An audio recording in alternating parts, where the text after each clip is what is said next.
Здравейте, уважаеми сънародници! Намираме се в историческия парк. Това е най-големият и мащабен проект, който се изгражда през последните 30 години в България в областта на културно-историческото наследство, край село Неофит Рилски, община Ветрино, Варненска област. Община Ветрино е една от най-изостаналите, най-слабо развитите общини в България. Точно поради тази причина, този проект, който се случва тук, пише историята на българското предприемачество не просто на територията на една община, а на територията на цяла една държава, защото показва как с само единствено лични средства, ентусиазъм и предприемачески дух може да се направи така, че една много изостанала община буквално да бъде съживена. А това нещо показва и как може да се съживи цялата наша държава, която през последните 30 години е водена единствено само към пътя на пропастта, пропадъка и унищожението, или по-скоро самоунищожението. Обаче, през последните няколко месеца, срещу този огромен инвеститорски проект, срещу историческия парк, се разгоря една невиждана по своите мащаби координирана атака от страна на медии, свързани с Фондация Америка за България и известния олигарх Иво Прокопиев. Обяснява се, че това е един бутафорен проект, който никога... Първо се обясняваше, че това е един бутафорен проект, който никога няма да се случи, че откриване няма да има. Второ, обясняваше се, че дори да се открие, ще бъде някаква пълна бутафория, изпълнена в стила на възстановките Кракра, Пернишки и други подобни, с стиреопор, с тухли от итонки и прочие глупости. След това, когато и това се оказа, че не е така, започна да се говори, че това е една пирамида, която завлича своите вложители. А сега към настоящия момент, когато видяха, че и това не подейства, защото няма нито един, забележете, нито един човек от инвеститорите, а те са хиляди, които да са заявили по някакъв начин недоволство, дори минимално от своето капиталовложение, като видяха, че и това не подейства, изкараха вече последните, така да се каже, оръдия от арсенала и започнаха да се опитват да сезират прокуратурата. Доноси, това е важно да го кажем, тяхни инструменти, понеже това са тяхните лостове за управление и репресия. Те ги наричат сигнали, но всъщност са си доноси. Сега повода да съм тук е не защото съм капиталовложител в проекта, нямам толкова средства, иначе с удоволствие бих участвал, защото се познавам с Севелин Михайлов, който е тук до мене, който е всъщност идеолога и създателя и, така да се каже, душата на цялото това начинание. Повода да съм тук е, че не мога да седя и да гледам безразлично как едни мръсни хора, в буквалния смисъл мръсни, се опитват да унищожат и да отцапат едно начинание, което е, забележете, без никакви държавни средства, без никакви европейски пари. Нещо, което наистина за първи път уникално. Няма работническо-менеджерска приватизация тук, няма инвеститори отвън. Еврофондове няма. Няма еврофондове. Това е единствено и само български проект. Когато за първи път чух преди повече от 4 години за проекта, аз още бях директор на регионалния исторически музей в Добрич. Тогава Ивелин беше дала една пресконференция във Варна, която мои приятели ми изпратиха връзка към съответната пресконференция, за да прочета. И аз в началото помислих, че е някаква фалшива новина. Нещо подобно, Неофит Рилски. Просто въобще не можах да повярвам. Реших да се свържа обаче с хората, които стоят за това начинание. Говорихме с Евелин и той ми каза: виж, аз няма да те карам да повярваш, така или иначе аз ще го направя. Ела на първата копка след една година. Добре, отидох на първата копка, която беше преди 2 години и нещо. Съответно видях едно голо поле, близо до старото ТКЗС на Неофит Рилски. Място, което в никакъв случай човек не би нарекал пазарно. Дори не се намира и съвсем близко до Варна. Макар че е само на няколко стотин метра от магистралата Варна-София, иначе място е комуникативно. В рамките само на година и половина Ивелин и неговия екип превърнаха това поле, където някога са пасли кравите на селото, в нещо, което сега искам съвсем накратко да ви покажа, преди да започнем разговора с него. Сега това зад нас, което се намира, всъщност е основната сграда, която е, така да се каже, посетителския център. Входа, да, което е до някаква степен реплика на крепостта Баба Вида в Видин. Тук мога да кажа, че ние можехме да направим по-евтина модерна сграда за вход, но всяко нещо сме решили да го направим точно във връзка с обвиненията в бутафория, всяко нещо да съответства на проекта. Или в този проект, който е исторически парк, всичко е направено така, че да показва българската история, построена по начин, по който са строили нашите деди, с естествени материали. Тук не се използва пластмаса, няма кока-кола, няма генно модифицирани продукти и няма никакви палмови масла. Всичко, което е напълно натурално. Тук е българско, рай на България. Искам само да, преди да продължим разговора, да видите, в далечината се вижда това, което е направено на първия етап. Това е неолитното селище, в дъното е Тракийския тюрзис или Тракийския царски дворец, а тук зад нас, или всъщност на входа на самия исторически парк, се намира една невероятна статуя на тракийски воин, стрелец, която е една от най-големите на Балканския полуостров, 12 метра висока. Може да видите и паркинга, който в момента е запълнен с коли на посетители, тъй като паркът работи вече повече от месец, след като беше открит на 22 юни и съответно сега в момента вече приема посетители, и то приема посетители по един начин, който бих казал е впечатляващи. Може да накара всеки един музей да завижда. Но сега спирам да говоря аз. Искам да дам думата на Ивелин, за да го питам няколко неща. Защо така омраза? Буквално омраза. Страх ли ги от тебе? Защо го прави това нещо? Това нещо, което се прави в момента, не съм предполагал, че може да се прави, ще кажа защо. Всички знаем, че в България има олигарси, които от 30 години това, което правят, те са окупирали всеки голям бизнес. Всичко свързано с държавата, всичко, което изисква държавна регулация, са го взели тези хора. През годините съм разбрал няколко правила съм си създал. Първото правило, да не се намесвам в бизнес, където има мутри. И втори второ правило, да не се намесвам в бизнес, където има държавни пари. Винаги съм гледал всичко, което правя, да го правя отделно, там където тези хора нямат интерес. Мислил съм, защото този проект е полезен дори да тях, ще го кажа защо. Свидетели сме, че последните 30 години България изчезва. Дори статистиката на община Ветрино за последните 15 години от 7600 човека са спаднали на 5500, от тях 80% са над 65 години. Това е статистиката. Пълно обезлюдяване в България. Всички знаем, че не може да има България, ако няма хора. Ето, дори ви правите една кампания Партия Възраждане с идея да има повече деца. Няма деца, няма България. Много българи заминават в чужбина. Не виждат смисъл да живеят тук. И аз си мислех, че тези хора са достатъчно умни поне това да прозрат. Че един такъв проект ще накара хората да вярват не да се намесват тяхните пари, а че могат да се борят в България и да останат. Защото като има България, ги има и тях. Те са като паразити, които не осъзнават, че когато умре приемника, умират и те. Между другото... И да, това, което се случи, обаче е нещо, което направо ме потриса. Първото, което е, ти сам каза, че когато си чул за проекта, не си повярвал. Така никой... Прекалено амбициозно, да. Никой не вярваше. Когато реших да правя проекта, първото нещо, което реших да направя, това е важно да се знае, аз реших да изработя целият проект. Най-трудната част е в изработването. Работи се около 6 години, без да вземеш нито една стотинка, само даваш 6 години работа с екип от много хора. Реших да го изработя този проект и когато той е готов, понеже той има една годишна възвръщаемост от 25-30%, при добро управление, си казах, ще отида при някой богат българин, това е готов бизнес. Край, направен. Нека той да го направи, да не отиде в чужди интереси. Срещнах се с стотина от най-богатите българи. И знаеш какво видях? Хора, които ме мислеха или за луд, или за мошенник. Защото те никога не са правили организация, в която да работят с хора, в която да мотивират хора. Те не могат да си представят, че можеш да направиш бизнес, от който да се печели пари тип, както Apple, както BMW, както Mercedes. Тяхните бизнеси са направени само около приватизацията и държавата. Те вземат едни сигурни пари без да влагат нищо. Видях го това нещо и разбрах, че е безмислено да вървя по този път. Тръгнах втори път. Инвестиционните посредници. Това, което ме обвиняват, защо не съм го направил. Това, което ми поискаха всички инвестиционни посредници, ходил съм с много, дори ще направя интервю с Ники Василев, защото с него съм говорил и с неговите съдружници. Много хареса проекта. Бившия, да, той е, между другото, много приятен човек, много ми харесва.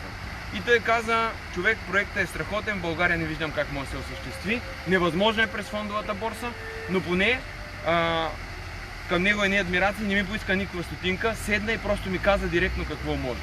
Другите инвестиционни посредници, няма да им казвам имената, ми иска между 10 и 200 хиляди евро само за бизнес план.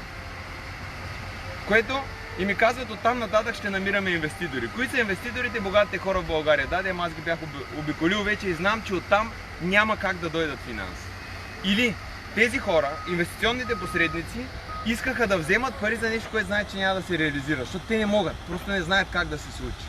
И много хора казват, защо не се е направил през фондовата борса, защо не се е направил по друг начин.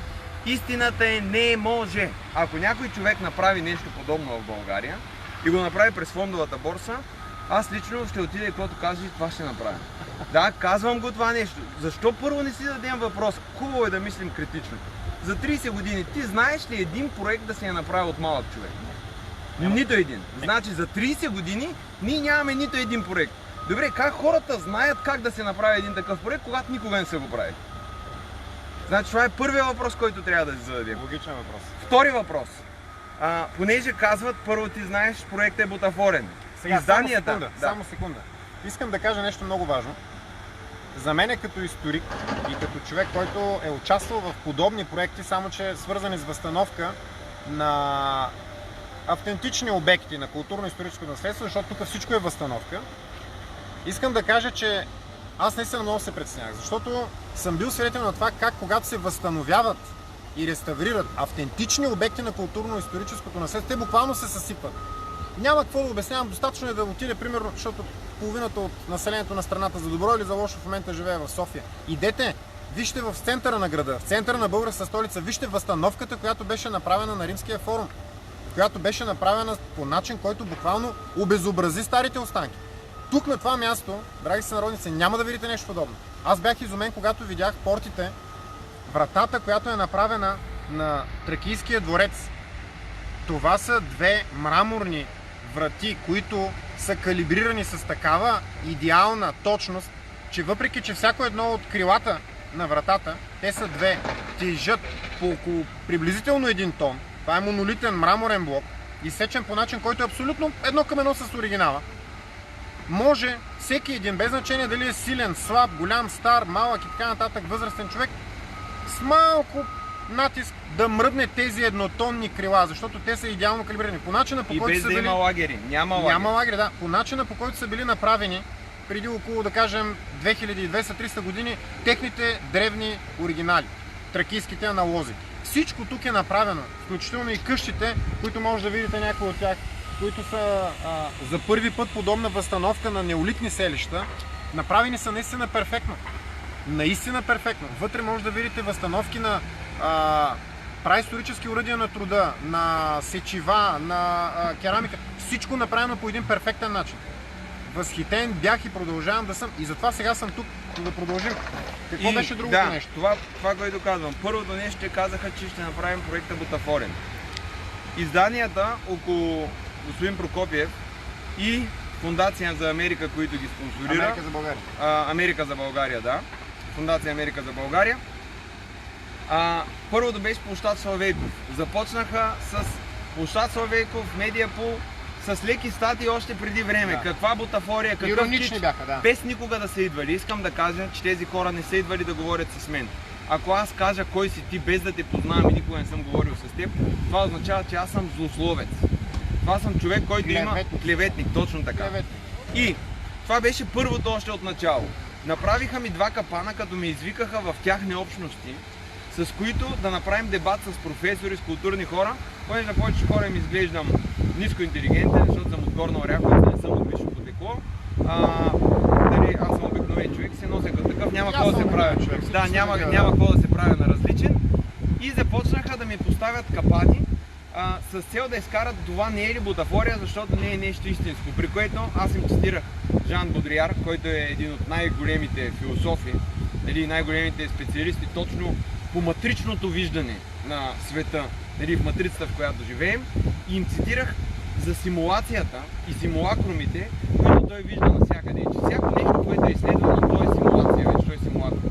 Или всяко нещо ние бихме го нарекли бутафорно за нещата, които те ги правят. И тогава те видяха, че по този начин няма да стане, защото не могат с достоинство и с чест в директна битка, в диалог, те да докажат, че този проект не е добър. После те изчакаха, понеже всички хора, това е важно да знаят всички зрители, първо всички мислеха, че аз ще завлека по някакъв начин хората, или това няма да се случи. И поради тази причина, това, което направиха, те не дадоха гласност. Защо?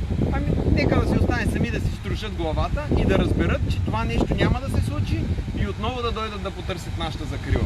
Даде обаче, когато видяха, че проектът става факт, и тогава се получи нещо невероятно за тях. Те разбраха, че тяхното управление е застрашено. Защо? Много хора ще кажат дали историческия парк ще промени толкова в България. Не!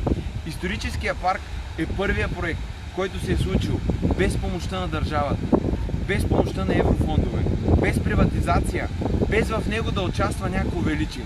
Което от тук нататък означава, че хората могат да се самоорганизират за всяко нещо, което искат.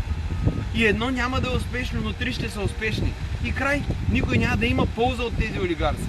Никой няма да има страх, никой няма, защото в момента те държат средствата. Те така са ни възпитали, така са ни програмирали, че само те могат да направят големите неща и ако някой иска нещо подобно да се направи, той трябва да отиде и да склони глава. Този проект това прави, той разрушава целият този мит. Дали е успешен или не, това ще видим по-нататък. Най-важното е, че той се е случил без тяхна помощ. Обикновени хора са го направили. Или те вече са ненужни. И от тук нататък също говорим за мислещите хора. Първата версия. Проекта е бутафорен. Втората версия. То най-първата беше, че няма да се изгради. Втората версия. Бутафорен. Третата версия. Проекта няма да печели. Четвърта версия. Ще завлечем хората, няма да им изплатим печалбите. И вече това, което правят доноси до държавните институции, всеки един човек, който има бизнес, знае какво е да му влезе на ДАНС, икономическа полиция, прокуратура, всякакви служби да му влязат в офиса. Те знаят, че тези хора не си излизат без глоби. Само за секунда. Искам да ви кажа следното нещо. В момента нашата организация, партия Възраждане, е аудитирана за четвърти път в рамките на последните 2 години. Повтарям, четвърти път 2 години. Знаете ли за какво ни аудитират? Последното нещо, което поискаха от нас беше, Възраждане, както знаете, има субсидия, която дарява. Ние държим в нашата каса от порядъка на между 1000 и 2000 лева, извън сметката, които са оперативни пари, с които се покрият някакви дребни разходи. В момента в касата си имаме някъде към 1100 лева. Това е касата на партия Възраждане. Знаете ли какво поискаха от Сметната палата? Дръжте се внимателно, за да не паднете. Поискаха от Сметната палата да заснемат и опишат номера на всеки един от купюрите, както и самите купюри, т.е. банкнотите. Искаха да опишат и да заснемат номерата на банкнотите на тези 1000 лева. И аз реших да се пошегувам, им пратихме писмо, им казахме, ние ги имаме 1000 лева на стотинки, т.е. на монети. Елате да снимате монетите. И сега си представете следното нещо. Това е проект, който е за десетки милиони левове. Той е жив проект, той в момента работи. Тук едновременно с посетителите в съседство продължава и работата. Тя е много мащабна. И всеки човек може да го види това нещо, като дойде на място. Представете си, както каза Евелин. Давам ви примера с нас. Имаме 1000 лева, искат да ни ги снимат банкнота по банкнота. Колко работа е това? Представете си сега, когато имаш проект за десетки милиони. И си представете как идва, примерно, една, втора, трета, четвърта, пета държавна институция и ти каже: да ти снимаме всички, примерно, договори. Този договор не ми харесва, защото тук е нещо размазано копието. Дай второ, дай трето, дай четвърто. Давам пак пример с нас. И друго, предварителен запор за сметки. Над това, което правят, когато влязат на ревизия, те правят предварителен запор за сметки, за да си гарантират, че ако има вземане, те ще има откъде да си го вземат. Тоест, ти няма да можеш да работиш с тези средства, защото ни откъде да ги вземем. Тоест, държавата, както виждате, държавата, ако ще може да наречем това нещо държава, защото то е ясно, че работи в чужд интерес, не в наш. Тоест не е българска държава, американска колония, както искате да наречете, все да, не е наша държава. Държавата, така наречената, в този случай играе на нивото на елементарен селски, банкенски рекетьор или мутра. На нас ни поискаха, и аз малко да се поплача, когато направихме отчета за нашата медийна кампания за изборите 2019, сега европейски избори, те поискаха да им дадем копията от договорите. И ние им дадахме копията на договорите, които копия на договорите те ги имат и от другата страна от медията, с която сме сключили и ги сравняват. Сега ни поиска да им дадем и оригиналите. При условие, че ако ми дадем оригиналите, ние няма вече да разполагаме с тях. Както и да е. Това ви го давам, за да хванете мащаба на общата репресия, която се налага. Ние сме инакомислещи в политиката, той инакомислиш в бизнеса. Той наистина разчупва в момента представата за българско предприемачество. Въобще нямаше до момента, няма мащаб. Да, до момента няма. Искам нещо друго да те питам. Да, за доносите. Това е най-лошото нещо, да имаш донос. Да отида и да не говоря с теб, защото никой от тях никога не е дошъл да говори с мен. Това държа да кажа. Нито един от тях не е дошъл на очив разговор, за да говори с мен и да си ги изясни нещата. Имаше един подъл журналист, Йоан Захариев, който беше дошъл по съвсем друг начин и се прави на скрита лимонка. Това момче. Да, Това е точно тези, трябва да му видим по теклото, защото 100% и родителите му и всичко, както на Прокопиев, сигурно има някакви връзки с партийния апарат. И това нещо, което искам да кажа е, че да правиш донос на все едно да изпратим Антони Джошуа на малко току-що прохождащо дете и той да го боксира. Малкото дете, как да стане? Или те се грижат да направят така, че бизнесът да бъде нерентабилен и да няма нещо българско, което да се случи в България, което няма как да го направят. Но едно нещо исках да те попитам тебе като експерт. Да. Понеже ти си човек, който си бил директор на Историческия музей в Добрич. Знаеш как се правят реконструкции. Кракра е реконструирана с 4 милиона и половина лева. Ако Кракра е конструирана с 4 милиона и половина лева, и е с пластмасови каква е стойността на всичко това направено? Нека да го съпоставим с нещо, което е държавно, което е законно, което е аудитирано, което са отишли пари. Как? Ако то струва 4 милиона и половина, кажи колко струва. Нека да тръгнем от някакъв, защото хората нямат съпоставка. Ако Кракра струва 4 милиона и половина, колко струва това нещо? Ами това трябва да струва сигурно, не знам, може би около половин милиард. Около половин милиард, да, гледаме съпоставка. Нека да видим. Косталич в Севлиев, Коталич. Пак 4 милиона и половина лева. Ако тя е 4 милиона и половина лева, тук отиваме вече пак към половин милиард. Защо тогава? Да, защо тогава на пари. за нас се гледа по един начин, а за другите обекти по друг. Там 4 милиона и половина лева. Защото ти правиш нещо, което е свързано с популяризирането на българската история, на българския национален дух. Ти говориш и нямаш политически амбиции. Те не могат да те обвинят в елементарната веднага, нали, там дамга, която се слага, а той е патриотар, той се опитва да направи нещо, защото иска по този начин да излъже избиратели. Ти занимаваш с бизнес. Ти получаваш пари, даваш пари, т.е. това е една предприемаческа инициатива, която обаче е много нестандартна, защото тя е насочена към душата на българите.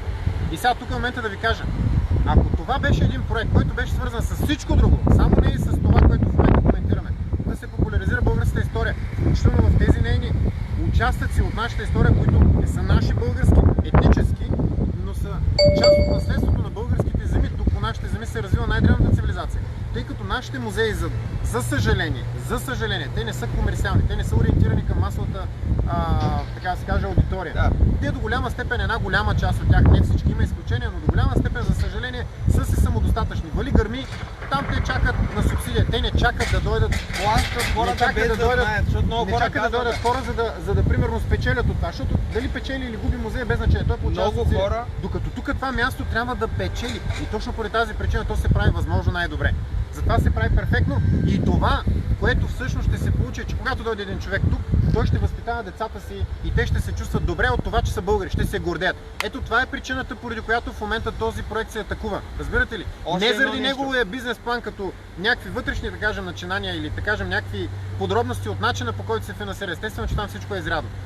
Просто защото това е нещо, което буди българския дух. А ние българите трябва да бъдем заспали, унизени, поробени. Не трябва да се гордеем, че сме българи. Защото един такъв човек няма да емигрира, няма да си прати детето в Щатите, няма да му каже напусни България. Иди навънка, защото в България нищо не става, защото тук дупка е мизерия. Такъв човек ще иска детето му да живее тук. Ето заради това историческия парк е опасен. И за разлика от тези хора, които тяхните деца са в чужбина, първо не ги знам дали някои имат или да имат едно-две максимум. Ако имат повече от 4-5 жени, да, само пропастяват въобще биологическия материал българския. Аз имам 3 деца от една жена, те учат в селско училище, не са в частно училище, а в селска детска градина, защото ние сме едно с всички хора, аз не съм различен от тях. Ако Министерството на туризма е дал половин милион за проучване, защо няма български туристи? Значи нашия обект пак струва половин милиард, защото само едно проучване, защо няма туристи, нека си помислим какво е проучването за всичко това нещо да се построи. Дали просто съпоставяме с нещо, което те казват кое е реално и кое не е. Ако бюджета на Министерството на културата е 190 милиона и бюджета на Министерството на туризма е 20 милиона или общо 210 милиона, аз мога да кажа, че исторически парк е свършил повече работа по популяризация на българската култура или 210 милиона от вашите пари. Защото вие не си мислете, че е безплатно в някой музей или таксата е 2 лева. Вие го плащате с всички пари, които отиват в бюджета, всички данъци и осигуровки, които не виждате. Така че вие го плащате без дори да го ползвате и то не функционира. Значи ние сме направили повече от 210 милиона, това е само годишен бюджет, който е на тези две министерства. Сме направили повече от тези две министерства. Министерството на културата ни полага на репресии също. Значи от една страна сме бутафорни, от друга страна Министерството на културата казва, че сме реални. Вече, нали, говорим в абсолютно всякакви разнопосочни... Само сега да ви кажа какъв точно е тук, нали, парадокса. Наистина, както казва, от една страна обвиненията са, че това е бутафория. От друга страна, Министерството на културата обвинява историческия парк, че е прекалено достоверен, защото според Закона за културното наследство, когато се правят реплики и възстановки, те трябва да имат 10% разминаване. Тоест, ако се прави възстановка на една от гробниците, тук има възстановка на 3 тракийски гробници, които са обобщени. Специално заради тях сме Иван Маразов, който точно е историк-траколог. Той ги обобщи, за да нямаме дословно никакви копирани. Но има разминавания. Примерно да кажем 10% е по-висока или по-ниска гробницата, която е тук в сравнение с оригинала. Фигурите не са на 100%, на 10%. Не са 6, не са 8, така. Тоест има такива дребни разминавания. И въпреки това Министерството на културата се опитва да намери нещо, с което да ги хване. Тоест от едната страна вие сте бутафори, от друга страна прекалено сте истински. Отговорите на същите тези въпроси мисля, че ви бяха зададени. Не знам ти нещо друго да добавиш като заключение на... Ами аз още едно нещо искам да кажа. Понеже тази година всички се оплакват, че в България туризма е спаднал. А ние много зависим цялата ни страна от туризма. Искам да кажа, че исторически парк това, което е направил. Най-големият английски блогър в и специалист в областта на културния туризъм е фен на България и вече писали дичи статии 2016 година, от които Българската академия на науките му даде награда за най-добра статия чуждестранна електронна, написана за България. Той е доведен от нас, от исторически парк. Финландска блогърка, доведена от нас. Полски блогър, френски блогър, 5 германски блогъра, 3 австрийски блогъра. В момента идват една холандка. В момента идват хора от Япония. В момента идват хора от Китай. В момента идват хора от Индонезия, които идват тук, за да може идват от Русия хора. И всички тези хора, те са блогъри и специалисти в културния туризъм. Те пишат поредица от статии, които са за България и най-важното нещо. Ние не сме ги довели само в исторически парк. Ние сме ги завели в Царевец. Ние сме ги завели в Казанлък. Ние сме ги завели в Дамасцена, който също е частен проект Казанлък, където се добива розовото масло. Ние сме ги завели в Несебър. Ние сме ги завели в Пловдив. Ние сме ги завели в Рилския манастир.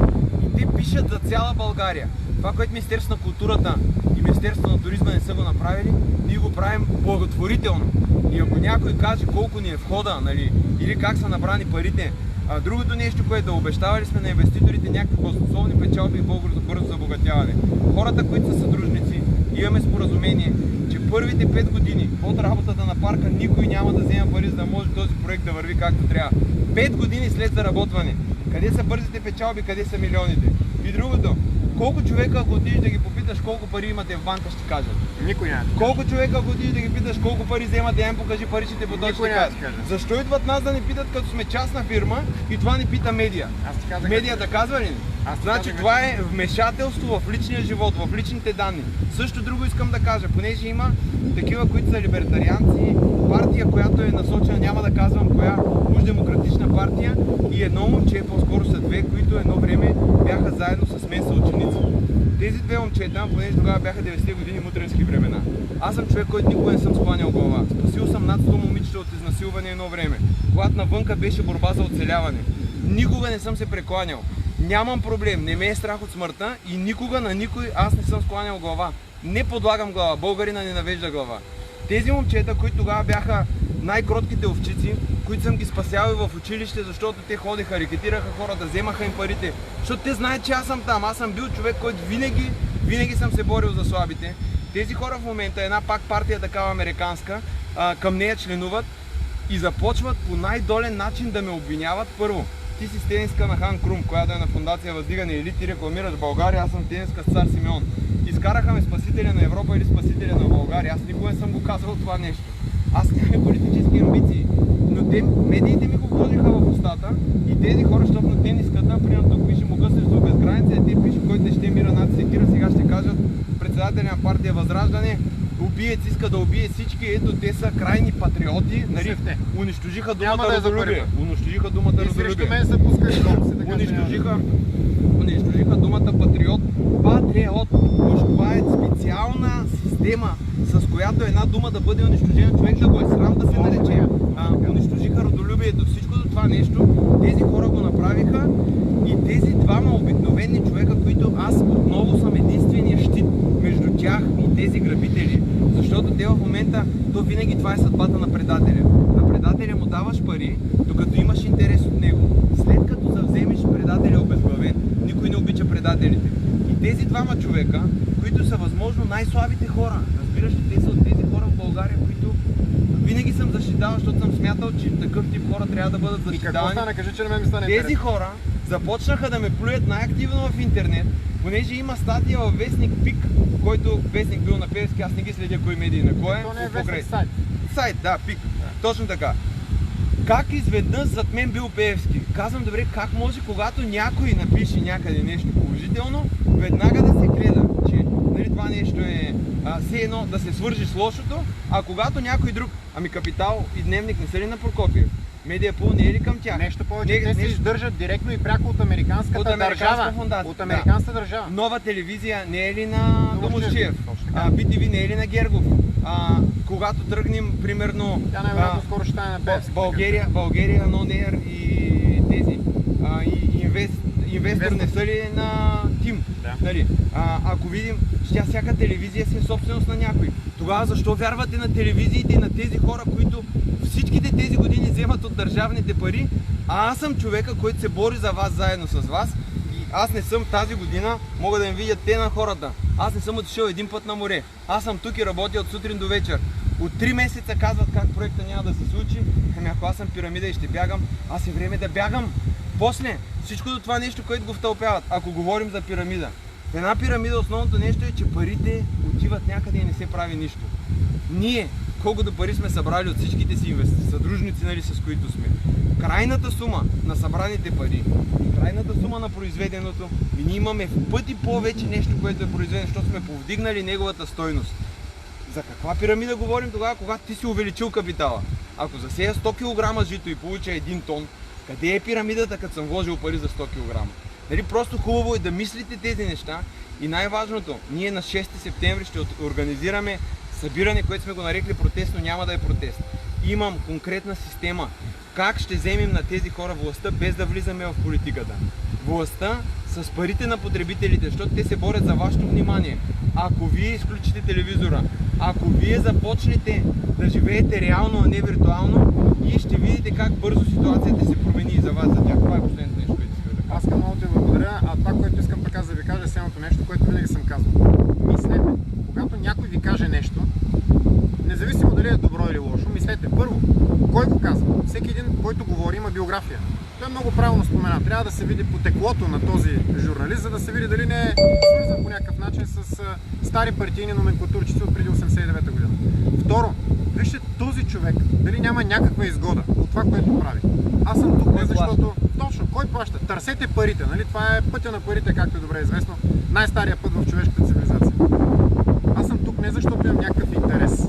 Аз съм тук като българин, защото не искам да се плюе, да се пипа с мръсни пръсти нашата история. И хора, които се опитват да направят нещо, с което да я популяризират във време, в което българската история е или присмех, или предмет за присмех и подигравки, или пък се фалшифицира тотално и се подменя. И вече целта е ние българите да не знаем собствената си история. Тук на това място ще видите всичко. Ще видите праистория, ще видите тракийската епоха, античността, ще видите славяните, ще видите старите българи, прабългарите, и то по един прекрасен начин. Те, между другото, почти са готови и двата обекта, които са и славянското селище и прабългарските обекти. Ще видите епохата на Второто българско царство. Ще видите всичко това и то на едно прекрасно място, което искам да ви кажа, в България ние нямаме друг подобен обект.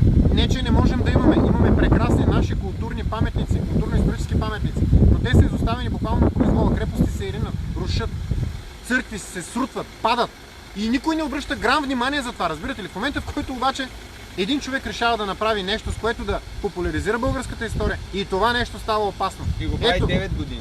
Ето заради това сами си отговорете на въпроса. Кой го прави и защо го прави? Защото тези хора искат ние да спим, искат да бъдем заспали.